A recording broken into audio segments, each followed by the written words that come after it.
नमस्कार, news night के एक और अंक में आप सभी दर्शकों का बहुत बहुत स्वागत है। मैं हूं असीम मिश्रा। आज के अंक में हम दिखाएंगे राजस्थान और बंगाल में नारी शक्ति के खिलाफ हो रहे अत्याचार की खबरें। साथ ही साथ बात करेंगे कावेरी जल विवाद की। आपको बताएंगे कि विधि आयोग ने यानी कि लॉ कमीशन ने पॉक्सो कानून के तहत सहमति की उम्र पर अपनी रिपोर्ट में क्या कुछ कहा है। दिखाएंगे दूसरी अहम खबरें भी, लेकिन शुरुआत करना चाहेंगे सबसे पहले हेडलाइंस के साथ। विदेश मंत्री डॉक्टर एस जयशंकर और उनके अमेरिकी समकक्ष के बीच मुलाकात में कनाडा विवाद पर चर्चा। जयशंकर ने वॉशिंगटन में एक कार्यक्रम के दौरान दी जानकारी। कहा, कनाडा में असुरक्षित है भारतीय राजनयिक, लगातार किया जा रहा है परेशान।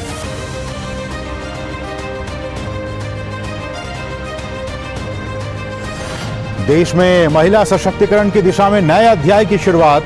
राष्ट्रपति की मंजूरी के बाद कानून बना नारी शक्ति वंदन अधिनियम। केंद्र सरकार ने जारी की अधिसूचना। महिलाओं को लोकसभा और विधानसभाओं में मिलेगा 33% आरक्षण। महिलाओं के खिलाफ अपराधों को लेकर घिरी राजस्थान की अशोक गहलोत सरकार। जयपुर में महिला का अधजला शव मिलने से मची सनसनी। भाजपा ने कहा, राजस्थान में हो रही है महिला उत्पीड़न, बलात्कार और शोषण की सबसे अधिक घटनाएं।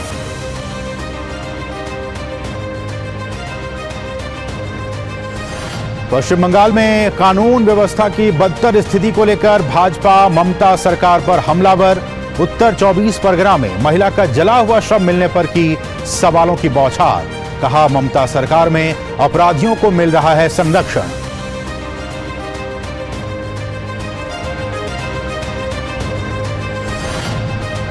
पंजाब जाकर बिखरा विपक्षी एकता का सपना। आम आदमी पार्टी के मुखिया अरविंद केजरीवाल ने कांग्रेस विधायक की गिरफ्तारी को बताया नशे के खिलाफ लड़ाई का हिस्सा।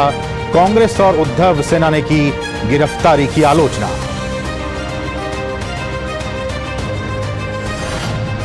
कावेरी विवाद पर कर्नाटक में बुलाए गए बंद का रहा व्यापक असर। कई जिलों में सामान्य जनजीवन हुआ प्रभावित। 44 उड़ानों को करना पड़ा रद्द। कानूनी रणनीति पर मंथन के लिए मुख्यमंत्री सिद्धारमैया ने विशेषज्ञों और कानूनविदों के साथ की बैठक।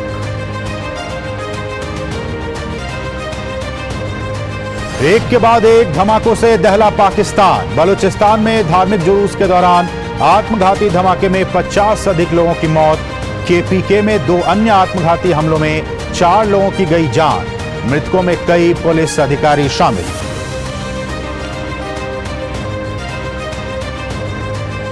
उन्नीसवें एशियाई खेलों में भारत का पदक जीतने का सिलसिला जारी।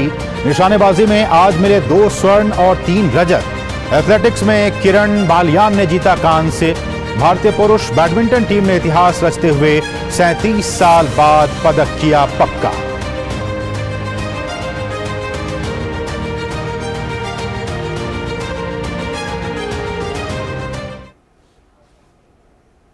और इन सभी सुर्खियों पर अब डालते हैं विस्तार से नजर।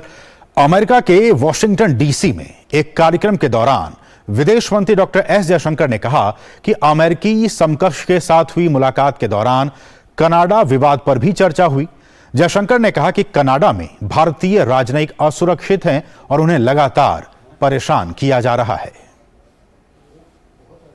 For us, it has certainly been a country where organized crime from India mixed with trafficking in people, mixed with secessionism, violence, terrorism. It's a very toxic combination of issues and people who have found operating space there. So a lot of our tensions with Canada, which well preceded what Mr. Trudeau said, actually come out of that. And today I'm actually in a situation where my diplomats are unsafe going to the embassy or to the consulates. In Canada? In Canada. They are publicly intimidated. And that has actually compelled me to temporarily suspend even visa operations in Canada.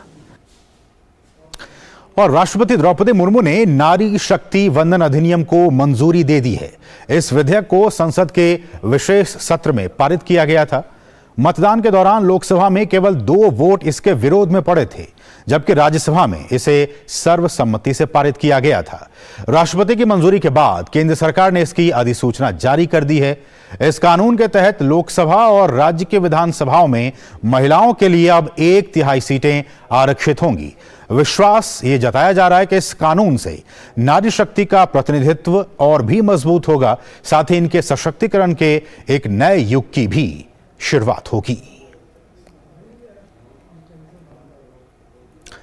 क्या Congress party के लिए महिला सुरक्षा का मामला अपने राजनीतिक नफा नुकसान से जुड़ा हुआ है? ऐसा हम इसलिए कह रहे हैं क्योंकि कांग्रेस जहां राजस्थान में एक महिला को जलाकर मार डालने की घटना को महज गलत बताकर पल्ला झाड़ने की कोशिश कर रही है, तो वहीं मध्य प्रदेश में महिला से जुड़े मुद्दे को जोर शोर से उठा रही है। लेकिन कार्रवाई की जहां तक बात है, मध्य प्रदेश में दोषियों के खिलाफ कार्रवाई की गई है, लेकिन अभी तक राजस्थान में दोषियों के खिलाफ कार्रवाई नहीं की गई है। इस रिपोर्ट को देखते हैं। राजस्थान में बढ़ते अपराधों को लेकर विपक्ष सरकार पर लगातार हमलावर है। बीजेपी के नेता लगातार आरोप लगा रहे हैं कि प्रदेश की कांग्रेस सरकार अपराधों पर अंकुश लगाने में विफल रही है। महिला अत्याचारों और दुष्कर्म के मामलों में राजस्थान को नंबर 1 बताया जा रहा है। ताजा मामला राजस्थान के जयपुर जिले का है, जहां शुक्रवार सुबह एक महिला का अध जला शव मिला। शव के मिलने के बाद से क्षेत्र में सनसनी फैल गई है। इस वारदात को लेकर बीजेपी ने कांग्रेस सरकार पर कानून व्यवस्था को लेकर गंभीर आरोप लगाए हैं। भाजपा प्रवक्ता शहजाद पूनावाला ने एक प्रेस वार्ता में राजस्थान सरकार की कानून व्यवस्था पर सवाल खड़े किए। उन्होंने कहा कि जहां हम पीएम मोदी के नेतृत्व में नारी शक्ति वंदन की बात कर रहे हैं, वहीं राजस्थान में पिछले 4.5 वर्षों में महिला उत्पीड़न, बलात्कार और महिला शोषण की सबसे अधिक घटनाएं हुई हैं। ये तस्वीर जयपुर जिले में जमवा रामगढ़ की है और इस तस्वीर में एक महिला के शव को किस प्रकार से दिन दहाड़े अधजला छोड़ दिया गया है सड़कों पर, उसके साथ क्या क्या बर्बरता गुजरी होगी, ये आप कल्पना भी नहीं कर सकते। ये जयपुर में, राजस्थान, दिन दहाड़े, यही ब्लैक डायरी, डिजिटल डायरी मैं लेकर आया हूं, क्योंकि ये एक आध घटना नहीं है। आज हालांकि वहां अपराधियों के खिलाफ कार्रवाई की जा चुकी है, लेकिन राजस्थान में अपराधियों के खिलाफ कार्रवाई का अब भी इंतजार है। दरअसल राजस्थान में महिलाओं के खिलाफ अपराध की यह कोई पहली घटना नहीं है। राज्य में एक के बाद एक महिला अत्याचार और दरिंदगी की घटनाएं लगातार सामने आ रही हैं। इससे पहले भी राजस्थान में महिला अत्याचार, रेप और नृशंस हत्या के कई मामले सामने आ चुके हैं, जिसके कारण राजस्थान की महिलाएं गहलोत सरकार में खुद को सुरक्षित नहीं महसूस कर पा रही हैं। Bureau report, DD news. तो ये आपने हकीकत देखी राजस्थान की। अब आपको दिखाते हैं बंगाल की हकीकत। भारतीय जनता पार्टी ने, भाजपा ने शुक्रवार को पश्चिम बंगाल में कानून व्यवस्था को लेकर ममता सरकार पर निशाना साधा है। उन्होंने टीएमसी सरकार पर आरोप लगाते हुए कहा कि बंगाल अब बम, बुलेट और अन्याय की भूमि बनती जा रही है। भाजपा ने यह आरोप मंगलवार को उत्तर 24 परगना में एक गला कटा और चेहरा जला हुआ संदिग्ध महिला का शव मिलने के बाद आरोप लगाया है। पश्चिम बंगाल के उत्तर 24 परगना जिले में एक युवती की अधजली लाश मिलने के बाद इलाके में हड़कंप मच गया। खबर मिलने के बाद पुलिस ने शव को अपने कब्जे में लेकर पोस्टमार्टम के लिए भेज दिया। घटना के बाद भाजपा राज्य की कानून व्यवस्था की स्थिति को लेकर ममता सरकार पर हमलावर है। भाजपा ने आरोप लगाया है कि तृणमूल कांग्रेस के शासन में राज्य महिलाओं के लिए बम, गोली और अन्याय की भूमि बन गया है। ये घटना याद दिलाती है किस प्रकार से लगातार महिलाओं के प्रति होने वाले अपराध जो हैं वो बंगाल में पाए जा रहे हैं। और ममता दी जो माँ माटी मानुष की बात करती थी, आज उन्होंने उस देवी क्षेत्र को बॉम्ब, बुलेट और बेटी के साथ अन्याय में बदल दिया है। इस घटना को लेकर ममता बनर्जी सरकार पर निशाना साधते हुए पश्चिम बंगाल के लिए भाजपा के सह प्रभारी अमित मालविया ने एक्स पर महिला के आंशिक रूप से जले हुए शव की एक कथित वीडियो क्लिप साझा किया और लिखा कि पश्चिम बंगाल में कानून व्यवस्था की यही स्थिति है, लेकिन ममता बनर्जी एक शब्द भी नहीं बोलेंगी। उन्होंने आरोप लगाया कि अगर तृणमूल कांग्रेस के संरक्षण वाले और महिला तस्करी में शामिल अपराधी इसके पीछे हैं तो इसमें कोई आश्चर्य की बात नहीं होगी। मालवीय ने विपक्षी गठबंधन INDIA के घटक दलों पर भी निशाना साधा और कहा कि क्या कांग्रेस नेता राहुल गांधी पश्चिम बंगाल में महिलाओं की रक्षा करने में विफल रहने के लिए ममता बनर्जी पर सवाल उठाएंगे। उन्होंने कहा या फिर विपक्षी गठबंधन की मजबूरी इसमें आड़े आएगी। वहीं भाजपा प्रवक्ता शहजाद पूनावाला ने कहा कि मुख्यमंत्री ममता बनर्जी राज्य में तालिबानी मानसिकता और संस्कृति की सरकार चला रही हैं। जब वहां पर TMC अर्थात तालिबानी माइंडसेट एंड कल्चर की सरकार चल रही है, यह वही तालिबानी माइंडसेट एंड कल्चर की सरकार है जिसने जब सत्ता में ये लोग फिर से एक बार आए 2021 में, तो पोस्ट पोल वायलेंस के नाम पर कई महिलाओं के साथ रिवेंज रेप की घटनाएं हुई। पुलिस के मुताबिक बदमाशों ने युवती के चेहरे पर आग लगा दी ताकि शव की पहचान ना हो सके। पुलिस ने मामले में एक व्यक्ति को गिरफ्तार किया है। कोई भी क्राइम हो, इस क्राइम में राजनीति ढूंढने की जगह नहीं है। इसके लिए इन्वेस्टिगेशन होगा। हमारे बंगाल में इन्वेस्टिगेशन होती है और पनिशमेंट भी मिलता है। बहरहाल सरकार के तर्क जो भी हो, लेकिन पश्चिम बंगाल में हिंसा का इतिहास ममता सरकार को कटघरे में खड़ा करता रहा है। भाजपा पहले भी राज्य की कानून व्यवस्था को लेकर ममता सरकार पर हमलावर रही है। ताजा मामले ने एक बार फिर भाजपा को सरकार पर निशाना साधने का मौका दे दिया है। इस बार भाजपा सिर्फ ममता ही नहीं बल्कि मोहब्बत की दुकान के नाम से राहुल गांधी की ब्रांडिंग करने वाली कांग्रेस पार्टी से भी पूछ रही है कि आखिर वो कब जुबान खोलेगी। Bureau report, DD news. और अब आपको लिए चलते हैं पंजाब। पंजाब में एक कांग्रेस विधायक सुखपाल सिंह खैरा की गिरफ्तारी के बाद विपक्षी गठबंधन INDIA में दरार आने की अटकलें तेज हो गई हैं। दरअसल पंजाब में आम आदमी पार्टी की सरकार है। INDIA गठबंधन में आम आदमी पार्टी और कांग्रेस एक दूसरे के पार्टनर भी हैं। ऐसे में पंजाब में कांग्रेस विधायक की गिरफ्तारी के बाद दोनों पार्टियां एक दूसरे के आमने सामने हो गई हैं। पंजाब में कांग्रेस ने अपने विधायक सुखपाल खैरा की गिरफ्तारी के बाद आम आदमी पार्टी के खिलाफ मोर्चा खोल दिया है। दोनों दलों में तनातनी के बीच दिल्ली के मुख्यमंत्री अरविंद केजरीवाल ने खैरा की गिरफ्तारी को नशे के खिलाफ छेड़े गए अभियान का हिस्सा बताया। गिरफ्तारी के बाद कांग्रेस के कड़े रुख के बाद विपक्षी गठबंधन INDIA में दरार की खबरों के बीच केजरीवाल ने दावा किया कि आम आदमी पार्टी गठबंधन के लिए पूरी तरह प्रतिबद्ध है। The government in Punjab, Bhagwant Mann government is committed, Aam Aadmi Party government is committed to जो नशा है, नशे को ख़त्म करने के लिए हम बिल्कुल कमिटेड है, क्योंकि नशे ने हमारे युवाओं को, पूरी एक पीढ़ी को बर्बाद कर दिया है। उधर कांग्रेस कह चुकी है कि पार्टी किसी भी अन्याय को कतई बर्दाश्त नहीं करेगी। कांग्रेस इसे बदले की कार्रवाई बता रही है।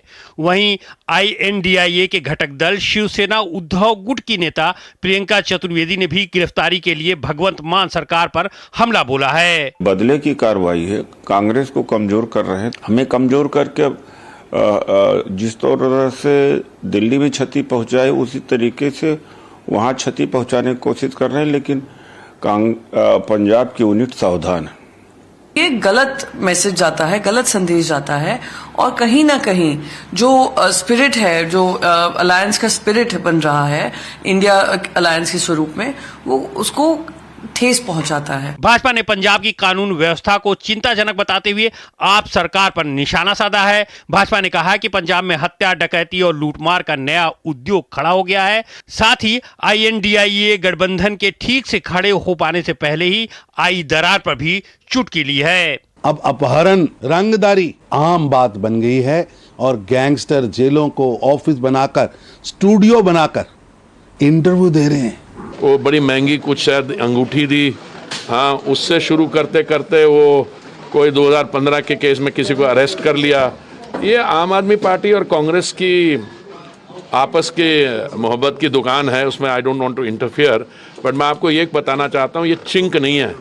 This is the INDI alliance falling apart इन पंजाब। विवाद की शुरुआत कांग्रेस विधायक सुखपाल सिंह खैरा की गिरफ्तारी से हुई, जो पार्टी के एक वरिष्ठ पदाधिकारी हैं और आम आदमी पार्टी के साथ किसी भी गठबंधन के मुखर विरोधी हैं।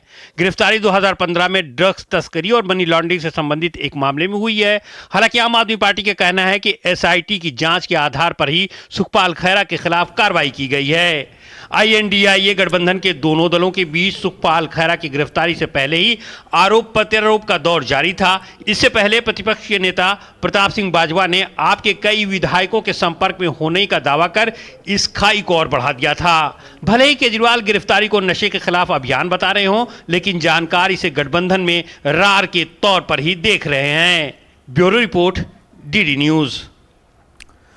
तो आज जो हम चर्चा करने वाले जो विशेष हमारा वो यही है कि महिला सुरक्षा पर विपक्ष किस तरह से दोहरा मापदंड अपना रहा है। ये विशेष आज का विशेष महिला सुरक्षा पर, वुमेन सेफ्टी पर, वुमेन सिक्योरिटी पर ये जो डबल स्टैंडर्ड है विपक्ष का, वो किस तरह से हमें नजर आ रहा है। आज हम इस पर विस्तार से बातचीत करेंगे, चर्चा करेंगे। और इस चर्चा में हमारे साथ इस वक्त दो बहुत ही खास मेहमान, दो वरिष्ठ पत्रकार इस वक्त हमारे साथ जुड़ चुके हैं। हमारे साथ हैं R राजगोपालन जी, वरिष्ठ पत्रकार। सर, आपका बहुत बहुत स्वागत है। और साथ ही साथ हमारे साथ दूसरे खास मेहमान वरिष्ठ पत्रकार विजय त्रिवेदी जी हैं। सर, आपका भी बहुत बहुत स्वागत है। शुरुआत विजय सर मैं आप ही से करना चाहूंगा। जैसा कि हमने देखा कि आज कांग्रेस की तरफ से ये प्रतिक्रिया आई और बहुत ही जोर शोर से रोना कि देखिए मध्य प्रदेश में क्या हो रहा है, वहां बेटियों के साथ क्या हो रहा है, वहां महिलाओं के साथ क्या हो रहा है। वो रोना तो रोया जा रहा है, लेकिन दूसरी तरफ राजस्थान में हमने इस रिपोर्ट में दिखाया किस तरह से वहां महिलाओं के साथ अन्याय हो रहा है। हमने दिखाया रिपोर्ट में बंगाल में किस तरह से महिलाओं के साथ अन्याय हो रहा है। इस तरह से जो दोहरा मापदंड है विपक्ष का कि एक तरफ उनके राज्यों में, उनके शासित राज्यों में जो हो रहा है उसे सिर्फ एक घटना के तौर पे कह के वो पास कर जाते हैं, पासिंग रिमार्क्स देते हैं, लेकिन दूसरे जहां विपक्षी बीजेपी, उनकी नजर में जो बीजेपी की जो सरकार है जहां पे, वहां पे बहुत ही रोना धोना उनका हो जाता है, शुरू हो जाता है। कैसे देखते हैं इस दोहरे मापदंड को? असीम साहब, आज जब राष्ट्रपति द्रौपदी मुर्मू जी ने नारी शक्ति वंदन अधिनियम को मंजूरी दे दी जी, उस वक्त अगर हम राज्यों में महिलाओं के साथ इस तरह के अपराध को देख रहे हैं तो ये बेहद चिंता की भी बात है। और उस पर सरकारों का रवैया, जो है कि उनको या तो बैक बर्नर में डालना या फाइल को नीचे रख देना या नॉन सीरियसली उसको लेना। अपराध होते हैं, मैं समझता हूं कि अपराध होना जो है वो कोई पूरी तरह से नहीं रोका जा सकता, लेकिन अपराधों के खिलाफ सरकारों का क्या रवैया है, अपराधियों के खिलाफ सरकार का रवैया क्या है, क्या तुरंत कोई कार्रवाई की गई, क्या कोई सख्त कार्रवाई की गई।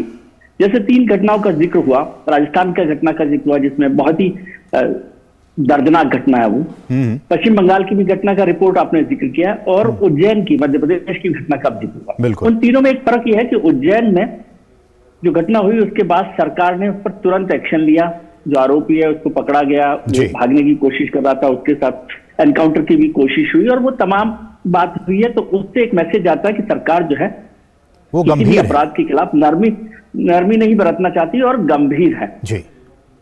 हालांकि उसमें वो तुरंत, यदि वहां पर उस बच्ची के साथ कुछ मदद हो जाती जो हमारी सोसाइटी है वो देख नहीं रही होती उसको केवल, और उसको कर देते तो बेहतर होता। लेकिन राजस्थान में जिस तरह की घटना हुई वो तो वाकई बहुत तकलीफ बात है, और राजधानी जयपुर में वो घटना हो और उस पर कोई एक्शन नहीं लिया गया हो, या पश्चिम बंगाल में ममता दी जैसी महिला मुख्यमंत्री हैं उसके बाद भी आए दिन कुछ ना कुछ घटना होती रहती है। एक घटना या 2 घटना का जिक्र नहीं कर सकते। राजस्थान में भी ऐसा ही लगातार हो रहा है पिछले दिनों कि कोई ना कोई घटना हो रही है, और वो घटनाएं क्यों बढ़ रही है? इस वजह से क्योंकि आपके रवैये में, आपके एटीट्यूड में सख्ती नहीं है। ये जो परसेप्शन हो कि भाई सरकार जो है खिलाफ कड़ी कार्रवाई करेगी, अगर वो परसेप्शन हो, जैसे मैं उत्तर प्रदेश, मतलब इसका रेफरेंस में नहीं लेकिन एक लाइन जोड़ देना चाहता हूं कि उत्तर प्रदेश के मुख्यमंत्री जी हैं, वो लॉ एंड ऑर्डर को जिस तरह से अभी 2 दिन पहले उन्होंने पुलिस अफसरों के साथ बैठक की थी और जिस तरह का एक कड़ा मैसेज दिया था, तो उससे न केवल अपराधी बल्कि पुलिस प्रशासन भी ज्यादा सख्ती से हरकत में आया।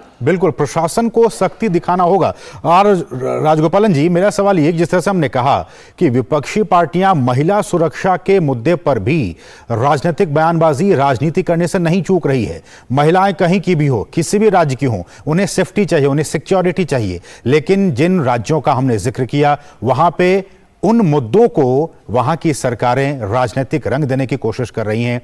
उसका राजनीतिक नफा नुकसान क्या होगा, उस हिसाब से वो बयानबाजी कर रही हैं। क्या ये उचित है? नुकसान राजस्थान सरकार, जैसे विजय त्रिवेदी ने मुझे जस्ट नाउ समझाया, राजस्थान सरकार का नेतृत्व बिल्कुल ठप हो गया।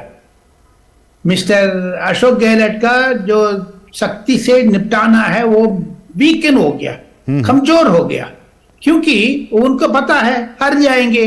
महिला कम से कम एक रोज में 5-6 बलात्कार हो रहे हैं, 5-6 कत्ल हो रहे हैं राजस्थान में। वेस्ट बंगाल में देखो, खुल्लम खुल्ला ओपनली ममता बनर्जी को अध्यक्षता में सरकार है, उधर भी महिला को ऊपर है। ये लोग मणिपुर को ऊपर एक वीडियो के ऊपर नाच रहे थे, पार्लियामेंट को ठप किया है। ये राजस्थान, मध्य प्रदेश, ये अभी जिक्र किया उज्जैन में तो गिरफ्तार कर दिया शिवराज सिंह चौहान ने।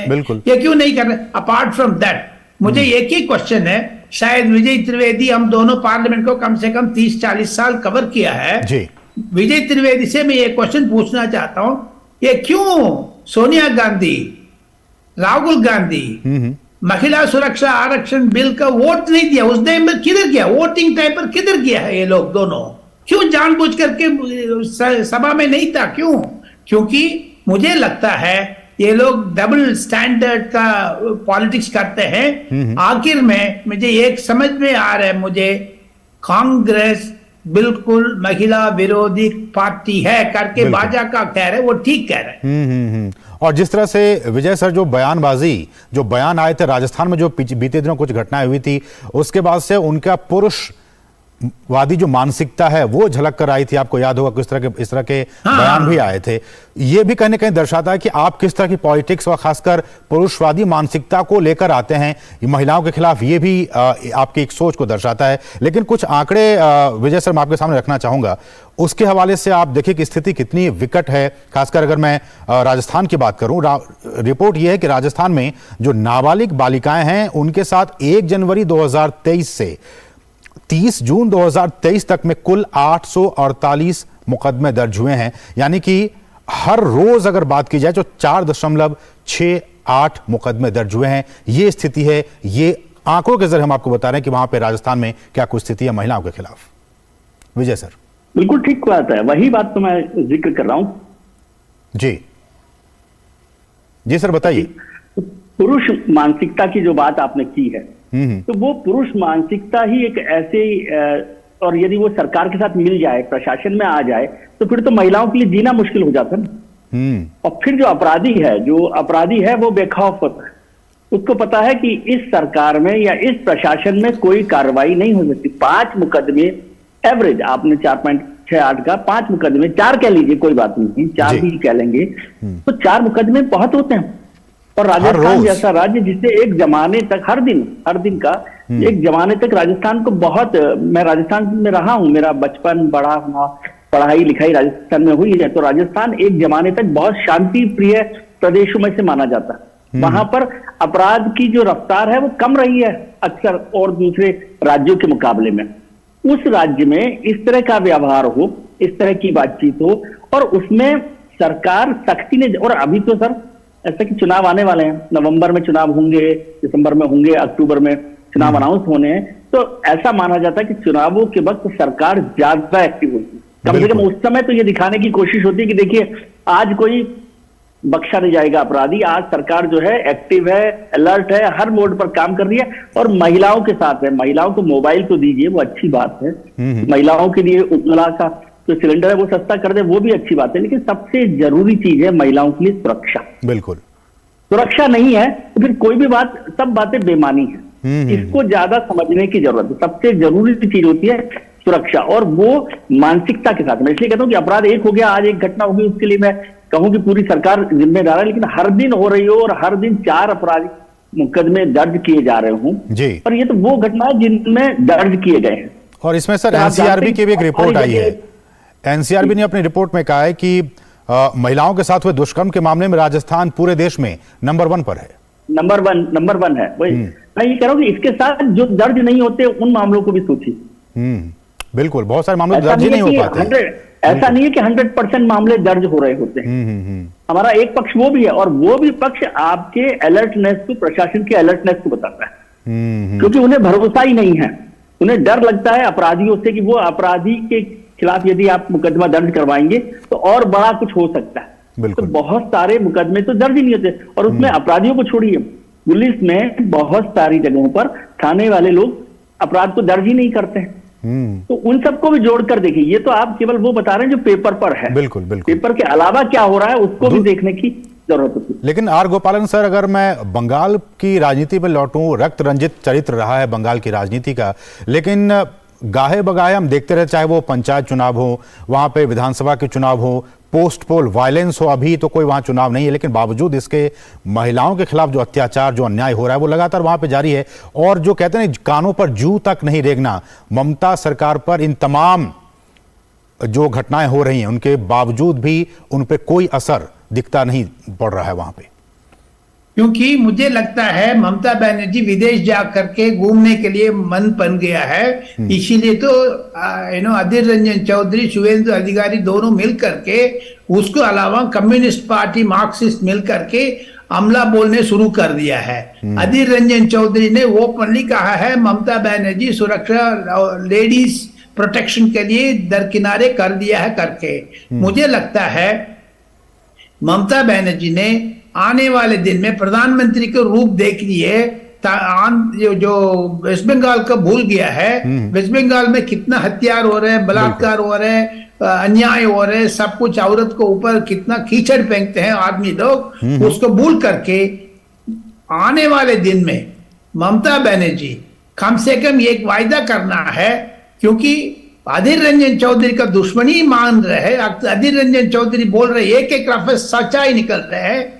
उधर कम से कम 3 औरत का परसों, डे बिफोर यस्टरडे, मुझे टेलीग्राफ पेपर में न्यूज पढ़ करके हैरान हो गया है, तीनों एक टैक्सी में बिठा करके बलात्कार कर रहे, 1-2 आदमी लोग, ये कुल्लम कुल्ला हो रहे हैं। ये क्यों कर रहे पता नहीं लग रहे हैं।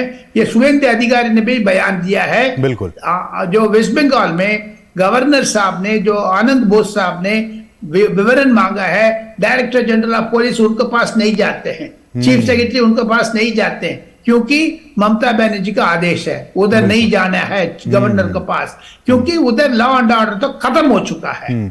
और उसमें बीजेपी ने यह भी कहा है सर कि जिस तरह से टीएमसी मां, माटी और मानुष की बात करती है, लेकिन स्थितियां ऐसी हैं कि बम, बंदूक और बुलेट अगेंस्ट बेटी, ये सारी चीजें अभी बंगाल की धरती पर हो रही हैं।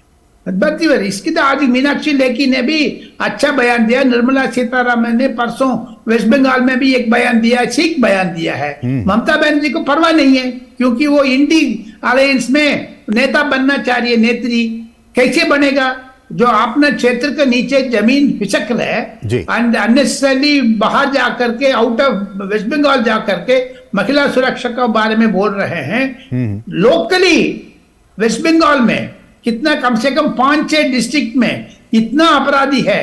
आज की देखो, बीजेपी का जितना बयान आया है ओपनली, सीपीएम को भी बयान आया, कांग्रेस को भी बयान आया, एक ममता बनर्जी तीनों विपक्ष नेता का जवाब नहीं दे पा रही है, लेकिन स्पेन, अमेरिका, लंदन घूम रही है, तमाम तरह की बातें करते, लेकिन कोर इशू पे नहीं आ रही। लेकिन विजय जी, यही जो इंडी गठबंधन है उसमें देखते हैं कि तमाम इश्यूज हैं, उसमें महिला सिक्योरिटी, महिला सुरक्षा भी शामिल है। इसको लेकर जैसा कि अगर बंगाल की ही बात कर ली जाए, सरकार में वहां टीएमसी है, विपक्ष में कांग्रेस है। कांग्रेस न सिर्फ इस इशू पे बल्कि तमाम और भी इश्यूज हैं जिनको लेकर की टीएमसी का के विरोध कर रही है। ऐसे में जो इंडी गठबंधन की बात की जा रही है कि हम सभी एक साथ हैं, उसमें भी कहीं ना कहीं अब दरार पड़ती इन तमाम मुद्दों को लेकर साफ तौर पर नजर आ रही है। सर, जैसे राजगोपालन साहब ने भी कहा कि ममता जी की ये चिंता मुझे समझ में आती है कि पश्चिम बंगाल में कोलकाता से उन्हें दिल्ली पहुंचना है।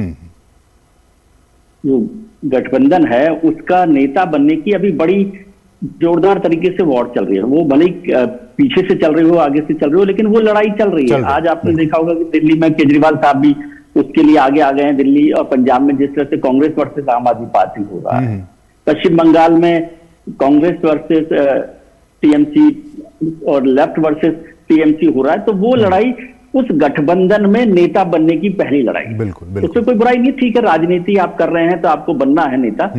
लेकिन मुझे जो तकलीफ होती है वो ये है कि बहुत सारे जो मित्र लोग हैं वो इस पर आपत्ति उठाया करते हैं, क्योंकि ममता जी एक महिला मुख्यमंत्री है। हालांकि मुख्यमंत्री को मैं प्रशासक के तौर पर देखता हूं, लेकिन महिला मुख्यमंत्री हैं। और जब महिला मुख्यमंत्री के शासनकाल में महिलाओं पर अपराध बढ़ते जाए, लगातार होते जाए, तो बहुत सारे जो मित्र हैं जिसको मैं सहमत नहीं हूं, वो ये कहते हैं कि भाई महिलाओं के बन जाने से क्या होता है, मुख्यमंत्री बन जाए, प्रधानमंत्री बन जाए। वो कोई गारंटी नहीं है महिलाओं की सुरक्षा की, महिलाओं को डेवलप करने की, महिलाओं को आगे बढ़ाने की। ये जो तर्क है ना, वो इस सब बातों को सपोर्ट करता है कि जब, क्योंकि मैं ये उम्मीद करूंगा कि भाई एक महिला मुख्यमंत्री, मैंने आपको कहा कि मैं मुख्यमंत्री को महिला को प्रशासक और सरकार के तौर पर देखता हूं, सरकार के नुमाइंदे। इसलिए भी लोग वोट भी देते हैं, इसलिए भी लोग वोट देते हैं कि अगर मैं किसी महिला मुख्यमंत्री को दे रहा हूं तो कम से कम जो जब ये बन जाएंगी मुख्यमंत्री, तो सेफ्टी सिक्योरिटी का वो एश्योरेंस, सिक्योरिटी पर तो कम से कम बड़ा काम होगा। लेकिन उस राज्य में जहां पर और बहुत ताकतवर मानी जाती है, बहुत एग्रेसिव मानी जाती है, ऐसा नहीं है कि बहुत कोई चुप रहने वाली हो, बहुत एग्रेसिव मानी जाती हैं, उनके राज्य में यदि महिलाओं पर अत्याचार हो रहे हो और उस पर कोई कार्रवाई नहीं हो रही हो, तो उन लोगों का आप मुंह बंद कैसे करेंगे? भाई साहब, आप क्या महिला आरक्षण करने से क्या होता है? महिलाओं को बना देंगे नेता और मुख्यमंत्री तो क्या हो जाएगा? कोई अपराध रुक जाएंगे क्या? तो ये भी एक बड़ी चिंता का विषय। इससे एक सोशल जो वो है परसेप्शन, वो और खराब होता है। जो दूसरी महिला हमारी नेता जो आगे बढ़ने वाली है, आगे बनने वाली है, उन पर भी सवाल खड़ा कर। बिल्कुल, और बिल्कुल राजगोपालन जी, जैसा कि विजय सर कह भी रहे थे कि आज ही अभी कुछ देर पहले ही अब वो कानून बन गया, अधिनियम पर हस्ताक्षर कर दिए गए राष्ट्रपति की तरफ से। अब जबकि महिलाओं के लिए, उनके उत्थान के लिए, राजनीतिक उत्थान के लिए इतनी सारी चीजें केंद्र की मोदी सरकार की तरफ से की गई है, क्या हम ये उम्मीद करें कि इसका असर ग्राउंड लेवल पर भी होगा? चाहे वो राज्य सरकारें हों, वो इस बात को समझेंगी कि अब ये कानून बन गया है, अब महिलाएं ज्यादा जागरूक हो रही हैं, अब उनको किसी भी तरीके से दबाया नहीं जा सकता है, उनके अधिकारों का हनन नहीं किया जा सकता है। ये वुमेन रिजर्वेशन बिल में ये खासियत ये है, नरेंद्र मोदी ने इतना जबरदस्त जो कानून लेके आया है, उसमें बहुत ही क्लॉसेस है।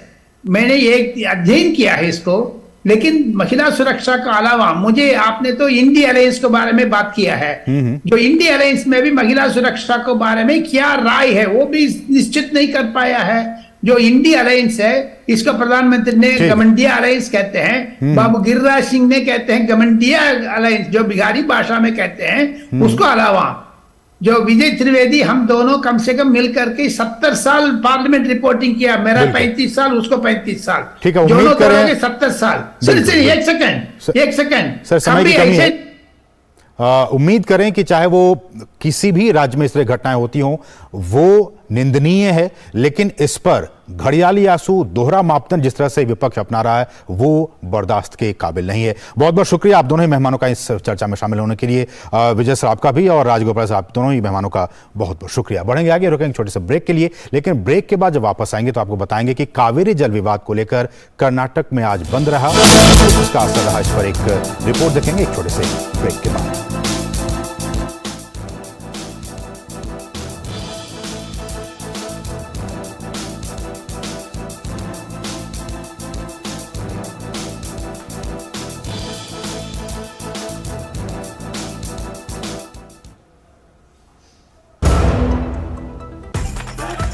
मैं क्या जी, सब जानते हैं, जहां दिखे मारियो, अपना समझ के खा लियो। होंगे बच्चे स्वस्थ भले, भूलेगा बचपन, इन्हें पिलाओ मुगली घुट्टी 555। दिन दिनक दिन दिनक दिन दिन दिनक दिन तुम जाना। अरे गोविंदा जी, आप यहाँ? हाँ बबुआ, हम यहाँ, पर तुम क्या छुपा रहे हो वहाँ? कुछ भी तो नहीं। जब दांत खाज की खुजली पे ना हो काबू, तो उसे गमछे से नहीं छुपाते बाबू। तो फिर उसे भगाए कैसे? जालिम लोशन लगाकर दांत खाज की खुजली, एक्जिमा जड़ से निकाले। अभी खरीदे जालिम लोशन। गोल्डी छोले मसाले, जहाँ जाए रिश्ते बनाए, जहाँ जाए रिश्ते बनाए, गोल्डी मसाले। बहुत हार्ड वर्क करते हो, मेरी तरह स्मार्ट वर्क करो। क्यों, लॉटरी लगी है? लॉटरी समझो, शेयर मार्केट की एक मस्त स्कीम में इन्वेस्ट कर रहा हूँ, गारंटीड हाई रिटर्न्स आएंगे। आपके गारंटीड हाई रिटर्न्स कोई करण अर्जुन नहीं है जो जरूर आएंगे? मतलब? बाबा, शेयर मार्केट में जोखिम होता है, कोई भी गारंटीड हाई रिटर्न्स का वादा नहीं कर सकता, ये गैर कानूनी है। अच्छा? समझकर इन्वेस्ट कर। चाची, कल्याण भव, सुखी भव, और सबसे जरूरी आशीर्वाद आयुष्मान भव। वो तो मोदी सरकार सबको दे रही है। देश के धनी आदमी जिस प्रकार से आरोग्य की सेवा प्राप्त कर सकते हैं, अब मेरे देश के गरीब को भी वही सेवाएं उपलब्ध होनी चाहिए। शुरू हो रहा है आयुष्मान भव अभियान 17 सितंबर से। आयुष्मान आपके द्वार का तीसरा चरण। मोबाइल से ही बन जाएगा आयुष्मान कार्ड। आयुष्मान मेला आयोजन, जहां कई बीमारियों की होगी मुफ्त जांच और इलाज। अंगदान शपथ पंजीकरण, जिससे हमारे बाद भी किसी और को मिले जीवन। रक्तदान शिविर और आयुष्मान सभा का आयोजन। इन सुविधाओं का लाभ उठाने नजदीकी आयुष्मान हेल्थ और वेलनेस सेंटर पर जाएं। अब होगा जन जन आयुष्मान। माननीय प्रधानमंत्री जी की अगुवाई में और देश के जाने माने लोगों के साथ स्वच्छता की इस मुहिम में योगदान करें। एक साथ मिलकर करते हैं साफ अपने गली और मोहल्ले को। पूजा घरों से लेकर विद्यालय तक, रेलवे स्टेशन से लेकर सड़कों तक अपनी धरोहरों का मान बढ़ाते हैं। कचरे से पर्यावरण को बचाते हैं, स्वच्छता से समृद्धि लाते हैं। 1 तारीख को अपने घर के आसपास होने वाले स्वच्छता के कार्यक्रमों की जानकारी और उसमें भाग लेने के लिए स्वच्छताहीसेवा.com पर जाएं और #स्वच्छ भारत के साथ अपने फोटो और वीडियोस अपलोड करें, ताकि पूरा देश बने स्वच्छ। और यही तो होगी 2 अक्टूबर पर गांधी जी को हमारी सच्ची श्रद्धांजलि। 1 अक्टूबर को 1 घंटे के लिए सुबह 10 बजे से स्वच्छता के लिए करें श्रमदान। मैं क्या जी, सब जानते हैं, जहां दिखे मारियो, अपना समझ के खा लियो।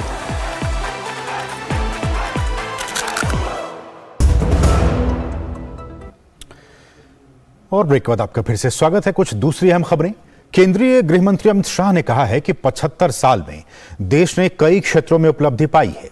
75 साल के सफर में देश का लोकतंत्र काफी मजबूत हुआ है। उन्होंने कहा कि आने वाला 25 साल संकल्प लेने का और उस संकल्प को सिद्धि में बदलने का समय है। दरअसल गृह मंत्री Amit Shah PHD chamber of commerce and industry के 118वें वार्षिक सत्र में rising India Amritkaal of unprecedented growth पर एक कार्यक्रम को संबोधित कर रहे थे। केंद्रीय गृह मंत्री अमित शाह ने PhD chamber of commerce and industry के 118वें वार्षिक सत्र को संबोधित किया। उन्होंने कहा कि अगले 25 साल संकल्प को सिद्धि में बदलने का समय है। अमित शाह ने कहा, ये एक ऐसा वक्त है जब प्रधानमंत्री के नेतृत्व में देश सभी क्षेत्रों में प्रथम आने की कोशिश कर रहा है। आज के समय में भारत में इंजीनियर, डॉक्टर से लेकर टेक्नोक्रेट की संख्या विश्व में सर्वाधिक है। साथ ही उन्होंने भारत को हर क्षेत्र में नंबर 1 बनाने का भी आह्वान किया। सबसे युवा देश हमारा है, सबसे ज्यादा आबादी वाला देश हमारा है, सबसे ज्यादा इंजीनियर अगर किसी एक देश के पास है तो भारत के पास है, सबसे ज्यादा डॉक्टर किसी एक देश के पास है तो भारत के पास है, सबसे ज्यादा टेक्नोक्रेट अगर किसी एक देश के पास है तो भारत के पास है। यहां लोकतंत्र भी है, यहां टीम वर्क भी है, और अब मोदी जी के नेतृत्व में नीति निर्धारण का भी समय बहुत अच्छे से चल रहा है। तो हर क्षेत्र में प्रथम बनने का हमारा समय आ गया है। अमित शाह ने कहा कि G20 के सफल आयोजन, चंद्रयान 3, आदित्य L1 की लॉन्चिंग और महिलाओं को 33% आरक्षण से पूरे देश में उत्साह है। उन्होंने कहा कि ट्रेड और इंडस्ट्रीज की नीतियों में बदलाव के कारण भारत आज पूरे विश्व में उत्पादन के क्षेत्र में ड्रीम डेस्टिनेशन बना है। G20, चंद्रयान की सफलता, मिशन आदित्य और महिलाओं का 33% नीति निर्धारण में रिजर्वेशन, ये चारों घटनाओं ने समग्र देश के अंदर एक नई ऊर्जा का संचार किया है। ट्रेड और इंडस्ट्री एक प्रकार से देश की इकोनॉमी का हृदय होता है, जहां से ऊर्जा पूरी इकोनॉमी को मिलती है। और आज आप विश्व में कहीं पर भी जाइए, इंडियाज मोमेंट की बात होती है और पूरा विश्व मानता है कि भारत वाइब्रेंट स्पॉट के रूप में उभरकर सबका आकर्षण का केंद्र बना है। केंद्रीय गृह मंत्री ने कहा कि मैंने 2004 से 2014 तक भारत सरकार की सभी नीतियों का अध्ययन किया। इस देश को पॉलिसी पैरालिसिस हो गया था, लेकिन प्रधानमंत्री मोदी ने कई नीतियां बनाई, जिसका नतीजा है कि आज भारत हर क्षेत्र में तेजी से तरक्की कर रहा है। Bureau report, DD news. और अब खबर कर्नाटक से है, जहां तमिलनाडु के लिए कावेरी नदी का पानी छोड़े जाने को लेकर शुक्रवार को कर्नाटक की राजधानी सहित अन्य इलाकों में सामान्य जनजीवन अस्त व्यस्त रहा। बंद के कारण केम्पागौड़ा एयरपोर्ट पर कई उड़ानें रद्द कर दी गईं। वहीं राज्य परिवहन निगमों ने भी अपनी कई बस सेवाएं रद्द कर दी। विपक्षी भाजपा ने कर्नाटक सरकार को घेरते हुए कहा कि सीएम और डिप्टी सीएम के बीच कोई तालमेल ही नहीं है। यही कारण है कि कावेरी जल प्रबंधन प्राधिकरण के समक्ष राज्य सरकार अपना मामला पेश करने में विफल रही है। कावेरी जल विवाद को लेकर कर्नाटक और तमिलनाडु के बीच विवाद लगातार बढ़ता जा रहा है। तमिलनाडु को कावेरी जल छोड़े जाने के विरोध में शुक्रवार को कर्नाटक में कन्नड़ समर्थकों और किसान संगठनों ने बंद का आयोजन किया गया। सुबह 6 बजे से शाम को 6 बजे तक बंद रखा गया। विरोध कर रहे संगठनों ने प्रदेश भर में सड़कों पर जगह जगह प्रदर्शन किया, तो कई जगह पुलिस ने प्रदर्शनकारियों को हिरासत में भी ले लिया। बेंगलुरु और राज्य के अन्य हिस्सों में स्कूल और कॉलेज, दुकानें और व्यापारिक प्रतिष्ठान, मॉल और सिनेमा घर बंद रहे। सड़कों पर टैक्सी और ऑटो रिक्शा नहीं चले, लेकिन बेंगलुरु में सरकारी बसें और मेट्रो ट्रेन सामान्य रूप से चलती नजर आई। इस बीच कर्नाटक के मुख्यमंत्री सिद्धारमैया ने कहा कि कावेरी प्रबंधन प्राधिकरण की बैठक में राज्य के सभी तथ्य प्रस्तुत कर दिए हैं। तो वहीं डिप्टी सीएम डीके शिवकुमार ने कहा कि कर्नाटक बंद पूरी तरह से शांतिपूर्ण है। भाजपा सांसद तेजस्वी सूर्या ने कर्नाटक सरकार को घेरते हुए कहा कि राज्य सरकार में सीएम और डिप्टी सीएम के बीच कोई तालमेल नहीं है। यही कारण है कि कावेरी जल प्रबंधन प्राधिकरण के समक्ष राज्य सरकार अपना मामला पेश करने में विफल रही है। Karnataka Bandh is totally peaceful. We are seeing that no SR should happen. Nothing FSR is going on. All the people are cooperating. We are given full protection to everyone. We have a meeting of all the senior farmer advocate generals and the senior judges of this state who represent from Karnataka. We will discuss on various issues. When state suffered another adverse order, the deputy chief minister welcomed the order and said the state is very happy to release the water and that he welcomes that order and it's a victory for Karnataka. And the very next minute, the chief minister says that he is upset with the order and he wants to go to the Supreme Court. This displays three things. One, that there is no coordination in the legal strategy between the chief minister and the deputy chief minister, and this is not good for the state. Second, that the state government is very casual in its approach to the issue before the CWMA. Karnataka बंद का राज्य में व्यापक असर देखा गया। Karnataka film chamber ने भी बंद में हिस्सा लिया। मांड्या में किसान संघ के सदस्यों ने कावेरी जल बंटवारे के मुद्दे पर रेल रोको विरोध प्रदर्शन किया, तो मांड्या में किसानों ने कावेरी नदी के जल में खड़े होकर विरोध प्रदर्शन किया। बंद का सबसे ज्यादा असर सड़क यातायात पर पड़ा, तो वहीं हवाई यातायात भी प्रभावित हुआ। बंद के कारण बेंगलुरु हवाई अड्डे से 44 उड़ानें रद्द करनी पड़ी। सुरक्षा के मद्देनजर केंद्र सरकार ने 6 से अधिक रैपिड एक्शन फोर्स कंपनी राज्य में भेजी है।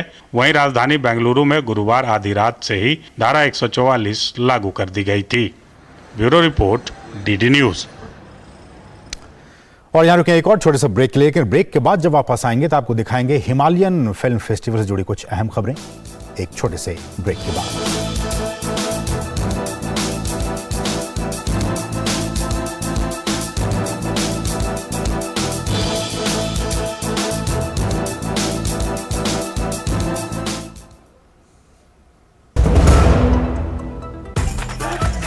मैं क्या जी सब जानते हैं, जहां दिखे मारियो, अपना समझ के खा लियो। होंगे बच्चे स्वस्थ भले फूलेगा बचपन, इन्हें पिलाओ मुगली घुट्टी 555। दिन तिनक दिन तिनक दिन दिन तिनक दिन तुम जाना दिन। अरे गोविंदा जी आप यहाँ? हाँ बबुआ हम यहाँ, पर तुम क्या छुपा रहे हो वहाँ? कुछ भी तो नहीं। जब दांत खाज की खुजली पे ना हो काबू तो उसे गमछे से नहीं छुपाते बाबू। तो फिर उसे भगाए कैसे? जालिम लोशन लगाकर दांत खाज की खुजली एक्जिमा जड़ से निकाले। अभी खरीदे जालिम लोशन। गोल्डी छोले मसाले, जहाँ जाए रिश्ते बनाए। जहाँ जाए रिश्ते बनाए गोल्डी मसाले। चाची कल्याण भव, सुखी भव, और सबसे जरूरी आशीर्वाद आयुष्मान भव। वो तो मोदी सरकार सबको दे रही है। देश के धनी आदमी जिस प्रकार से आरोग्य की सेवा प्राप्त कर सकते हैं, अब मेरे देश के गरीब को भी वही सेवाएं उपलब्ध होनी चाहिए। शुरू हो रहा है आयुष्मान भव अभियान 17 सितंबर से। आयुष्मान आपके द्वार का तीसरा चरण, मोबाइल से ही बन जाएगा आयुष्मान कार्ड। आयुष्मान मेला आयोजन, जहां कई बीमारियों की होगी मुफ्त जांच और इलाज। अंगदान शपथ पंजीकरण, जिससे हमारे बाद भी किसी और को मिले जीवन। रक्तदान शिविर और आयुष्मान सभा का आयोजन। इन सुविधाओं का लाभ उठाने नजदीकी आयुष्मान हेल्थ और वेलनेस सेंटर पर जाएं। अब होगा जन जन आयुष्मान। माननीय प्रधानमंत्री जी की अगुवाई में और देश के जाने माने लोगों के साथ स्वच्छता की इस मुहिम में योगदान करें। एक साथ मिलकर करते हैं साफ अपने गली और मोहल्ले को। पूजा घरों से लेकर विद्यालय तक, रेलवे स्टेशन से लेकर सड़कों तक अपनी धरोहरों का मान बढ़ाते हैं। कचरे से पर्यावरण को बचाते हैं, स्वच्छता से समृद्धि लाते हैं। 1 तारीख को अपने घर के आसपास होने वाले स्वच्छता के कार्यक्रमों की जानकारी और उसमें भाग लेने के लिए स्वच्छताहीसेवा.com पर जाएं और #स्वच्छ भारत के साथ अपने फोटो और वीडियोस अपलोड करें, ताकि पूरा देश बने स्वच्छ। और यही तो होगी 2 अक्टूबर पर गांधी जी को हमारी सच्ची श्रद्धांजलि। 1 अक्टूबर को 1 घंटे के लिए सुबह 10 बजे से स्वच्छता के लिए करें श्रमदान। शेयर मार्केट में इन्वेस्ट करें, गारंटीड रिटर्न से लाखों कमाएं। ये लिमिटेड ऑफर सिर्फ आपके लिए। नागिन की आंख में कैमरा फिट होता है। तुम भी क्या बकवास में यकीन करती हो? आप भी तो वही कर रहे हो पापा। शेयर मार्केट में कोई गारंटेड रिटर्न्स का वादा नहीं कर सकता। ऐसा कोई मैसेज, मेल या ऐड दिखे तो समझिए गलत है। ऐसे स्कीम निवेशक के साथ धोखा है और कानूनन अपराध भी। कितनी बार तो समझाया आपको।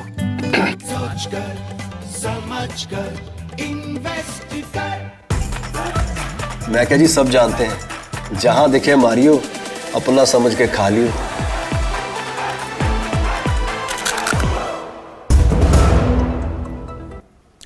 और ब्रेक के बाद आपका फिर से स्वागत है। विधि आयोग ने यौन अपराधों से बच्चों का संरक्षण यानी पॉक्सो अधिनियम के तहत सहमति की उम्र पर अपनी रिपोर्ट कानून मंत्रालय को सौंप दी है। आयोग ने सरकार को सलाह दी है कि वो पॉक्सो अधिनियम के तहत सहमति की मौजूदा उम्र के साथ किसी भी तरह का बदलाव ना करे। 22वें विधि आयोग ने पॉक्सो कानून के तहत आपसी सहमति से संबंध बनाने की न्यूनतम आयु को 18 साल से कम करने के प्रस्तावों को खारिज कर दिया है। आयोग ने अपनी 283वीं रिपोर्ट में कहा है कि इसे 18 से घटाकर 16 करने के दुष्परिणाम होंगे। आयोग ने कहा कि आपसी सहमति की उम्र घटाने का सीधा असर बाल विवाह और बच्चों की तस्करी के खिलाफ चल रहे अभियान पर पड़ेगा। ऐसे दौर में जब बच्चों के खिलाफ साइबर स्पेस में यौन अपराध और फुसलाकर अपराध की घटनाएं बढ़ रही हैं, ऐसी किसी भी कोशिश के गंभीर परिणाम होंगे। हालांकि आयोग ने कहा है कि जहां पीड़ित 16 या उससे अधिक उम्र का हो और विशेष न्यायालय संतुष्ट हो कि आरोपी और पीड़ित के बीच नज़दीकी संबंध थे, तो कोर्ट अपने विवेक से सभी तथ्यों को ध्यान में रखते हुए पॉक्सो एक्ट में निर्धारित न्यूनतम सज़ा से कम सज़ा भी दे सकता है। हालांकि कोर्ट को इसके कारण अपने लिखित आदेश में दर्ज कराने होंगे। आयोग ने कहा है कि आरोपी के साथ कोर्ट नरमी कुछ तथ्यों के आधार पर बरत सकता है, जैसे पीड़ित और आरोपी की उम्र में 3 साल से अधिक का अंतर नहीं होना चाहिए, आरोपी का पहले से कोई आपराधिक इतिहास न हो, घटना के बाद आरोपी का आचरण सही रहा हो, मामले में पीड़ित पर प्रभाव डालने, धोखाधड़ी या हिंसा की कोशिश नहीं की गई हो, बच्चों की मानव तस्करी की कोशिश नहीं की गई हो, आरोपी पीड़ित पर प्रभाव डालने की स्थिति में न हो, जैसे कि बच्चों के नजदीकी पारिवारिक सदस्य, जहां कोर्ट को लगता हो कि इन संबंधों के लिए पीड़ित की मूक सहमति थी, पीड़ित का पोर्नोग्राफी के लिए इस्तेमाल नहीं किया गया हो। पॉक्सो एक्ट 2012 के तहत आपसी सहमति से यौन संबंध बनाने की न्यूनतम उम्र अभी 18 साल है, यानी 18 साल से कम उम्र की लड़की के साथ उसकी सहमति से भी संबंध को रेप ही माना जाता है। इसके चलते किशोर वय रिश्तों से पनपे यौन संबंध भी अपराध के दायरे में आ जाते हैं। विभिन्न हाईकोर्ट से सुप्रीम कोर्ट तक इस पर अपनी चिंता जाहिर कर चुके हैं। नवंबर 2022 में कर्नाटक हाईकोर्ट ने लॉ कमीशन से इस संबंध में रिपोर्ट तैयार करने का आग्रह किया था। विकास सारथी, डीडी न्यूज, दिल्ली। और यहां रुकें एक और छोटे से ब्रेक के लिए। आप देखते रहिए डीडी न्यूज। मैं क्या जी, सब जानते हैं, जहां दिखे मारियो, अपना समझ के खा लियो।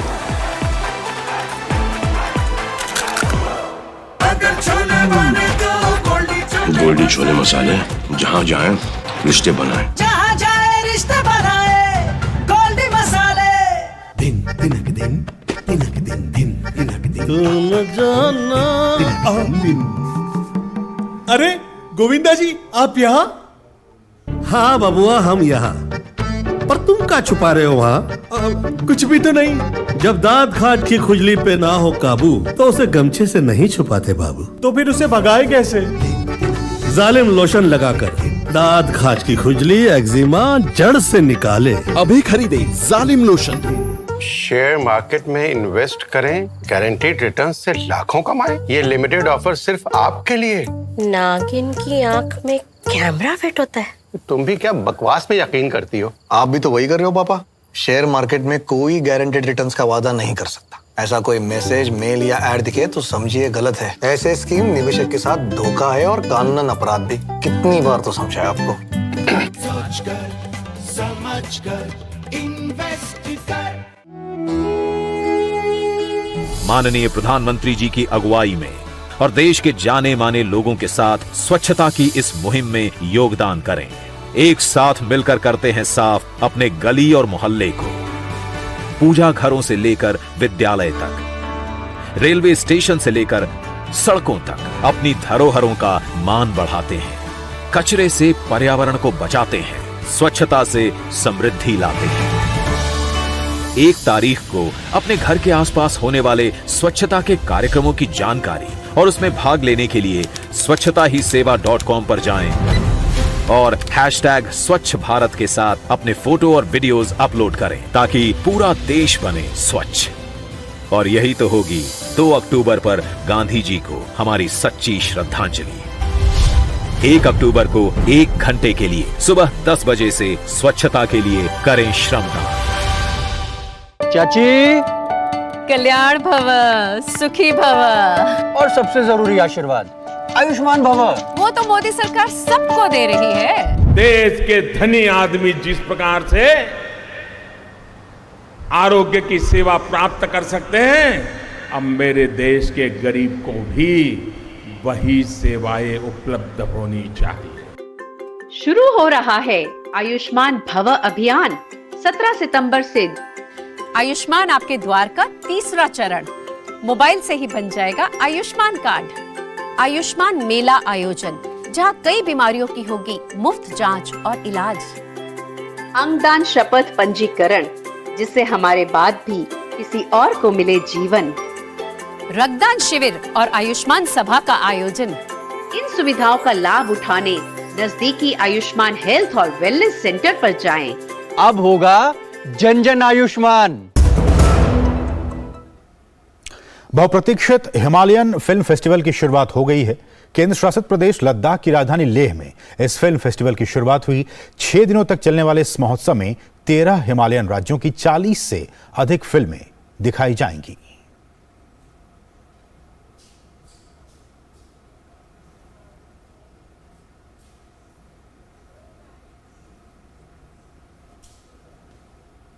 रुकेंगे एक और बहुत ही छोटे से ब्रेक के लिए। मैं क्या जी, सब जानते हैं जहां दिखे मारियो, अपना समझ के खा लियो। होंगे बच्चे स्वस्थ भले फूलेगा बचपन, इन्हें पिलाओ मुगली घुट्टी 555। दिन तिनक दिन तिनक दिन दिन तिनक दिन तुम जाना दिन। अरे गोविंदा जी, आप यहाँ? हाँ बबुआ, हम यहाँ। पर तुम क्या छुपा रहे हो वहाँ? कुछ भी तो नहीं। जब दांत खाज की खुजली पे ना हो काबू तो उसे गमछे से नहीं छुपाते बाबू। तो फिर उसे भगाए कैसे? जालिम लोशन लगाकर दांत खाज की खुजली एक्जिमा जड़ से निकाले। अभी खरीदे जालिम लोशन। तो इसके साथ ही न्यूज नाइट के आज के संग बस इतना, लेकिन जाने से पहले आपको दिखाते हैं देश के कुछ दूसरी अहम खबरें फटाफट अंदाज में। आप देखिए इन खबरों को और हमें दीजिए अनुमति। नमस्कार। राष्ट्रपति द्रौपदी मुर्मू ने आज राष्ट्रपति भवन में वर्ष 2021-22 के लिए राष्ट्रीय सेवा योजना पुरस्कार प्रदान किए। ये पुरस्कार उत्कृष्ट कार्यों के लिए 3 श्रेणियों में वितरित किया जाता है। पुरस्कार पाने वालों में कई एनएसएस के कार्यक्रम अधिकारी और स्वयं सेवक शामिल रहे। उत्तर प्रदेश ने स्वच्छ भारत मिशन चरण 2 के तहत बड़ी उपलब्धि हासिल की है। राज्य के सभी 95,767 गांवों ने ODF प्लस का दर्जा प्राप्त कर लिया है। आज पूरे देश भर में 4.4 लाख यानी 75% गांवों ने ODF प्लस घोषित कर दिया है। राजस्थान में विधानसभा चुनाव की तैयारियों का जायजा लेने के लिए निर्वाचन आयोग का उच्च स्तरीय दल राज्य के दौरे पर है। ये दल 3 दिनों तक राज्य में चुनाव तैयारियों का जायजा लेगा। साथ ही चुनाव से जुड़े अधिकारियों के अलावा मान्यता प्राप्त राजनीतिक दलों के प्रतिनिधियों के साथ भी बैठक करेगा। असम के मुख्यमंत्री हेमंत बिस्वा शर्मा ने गुवाहाटी में कटमरैन जहाजों का शुभारंभ किया। मुख्यमंत्री हेमंत बिस्वा शर्मा ने गुवाहाटी के लाचित घाट में 10 जहाजों, 3 टग नौकाओं और बचाव जहाज को हरी झंडी दिखाई। उज्जैन दुष्कर्म मामले के आरोपी को पुलिस ने अदालत में पेश किया, जहां से उसे न्यायिक हिरासत में भेजा गया है। पुलिस के मुताबिक अभी आरोपी का उपचार हो रहा है। इसके बाद पुलिस अदालत से उसका पुलिस रिमांड मांगेगी। दिल्ली के जंगपुरा में 25 सितंबर को हुई 25 करोड़ चोरी मामले में 3 आरोपियों को छत्तीसगढ़ से गिरफ्तार कर लिया गया है। पुलिस के मुताबिक इसी गैंग ने छत्तीसगढ़ और आंध्र प्रदेश में भी चोरियों को अंजाम दिया है। फिल्म अभिनेता और निर्माता विशाल द्वारा केंद्रीय फिल्म प्रमाणन बोर्ड से जुड़े आरोपों पर सरकार ने तुरंत एक्शन लिया है। सूचना एवं प्रसारण मंत्रालय ने इस मामले की तुरंत जांच के निर्देश दिए हैं। मंत्रालय ने अपने बयान में कहा है कि अभिनेता विशाल द्वारा उठाया गया CBFC में भ्रष्टाचार का मुद्दा बेहद दुर्भाग्यपूर्ण है।